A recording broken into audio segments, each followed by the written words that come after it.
रेजांग ला में शहीद हुए कुछ सैनिक अपनी मृत्यु के बाद भी अपनी ड्यूटी कर रहे थे। आपको ये जानकर आज गर्व का अनुभव होगा कि कुछ सैनिकों के हाथों में उनका हथियार तब भी मौजूद था और उनकी उंगलियां ट्रिगर पर थीं।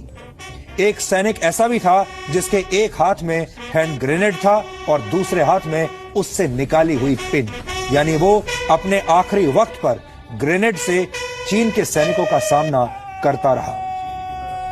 यहां आपको बता दें कि 13 कुमाऊं रेजिमेंट का एक नाम वीर अहीर भी है, क्योंकि इसमें ज्यादातर मौकों पर राजस्थान और हरियाणा के यादव ही भर्ती किए जाते हैं। इसलिए रेजांग ला को अब अहीर धाम भी कहा जाता है। ये जंग इसलिए भी बहुत महत्वपूर्ण थी क्योंकि इसके बाद खुद चीन ने भारतीय सैनिकों के शौर्य की तारीफ की थी।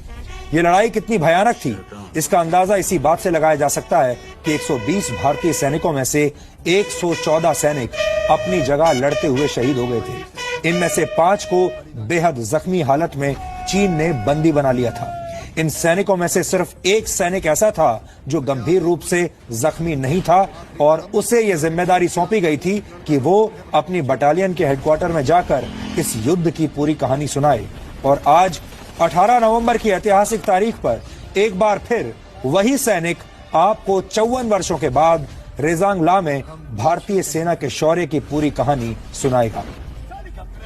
इस कहानी को आपके सामने लाने के लिए जी न्यूज के संवाददाता कृष्ण मोहन मिश्रा ने दिल्ली से लद्दाख तक का सफर किया और वो चुशूल होते हुए रेजांग ला मेमोरियल पहुंचे, जहां शहादत की खुशबू आज भी फैली हुई है।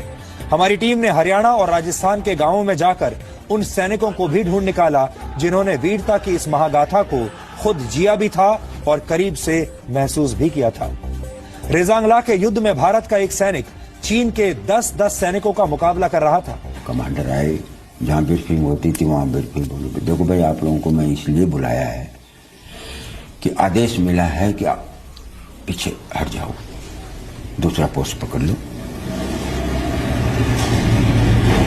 हरिराम साहब बोला, साहब एक बात सुन लो, पहले तो मैं आपके ऑपरेटर से पूछता हूँ, रामचंद्र पीछे हटना चाहता है?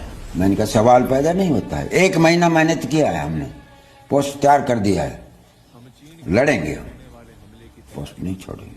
साहब सुजाराम साहब बोला, एक बच्चा भी पोस्ट को नहीं छोड़ेंगे, कर्नल साहब को बता दीजिए, यहां ही मर जाएंगे, यहां ही समा जाएंगे, दुश्मन को ही साग नहीं बढ़ने देंगे, हम पीछे नहीं हटेंगे।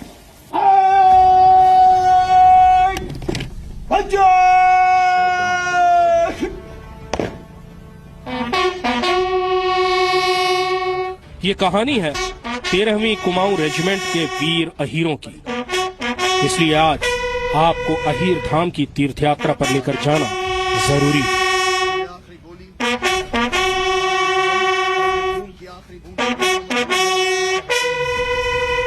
दुनिया में बहुत कम ऐसी लड़ाइयां हुई हैं जिसमें एक बहुत छोटे सैनिक दस्ते ने बहुत बड़ी दुश्मन सेना को बहुत देर तक रोक कर रखा हो और लगभग सब ने वीर गति पाई हो। ये कहानी है 13वीं कुमाऊं रेजिमेंट की चार्ली कंपनी, जिन्हें अहीर कंपनी भी कहते थे।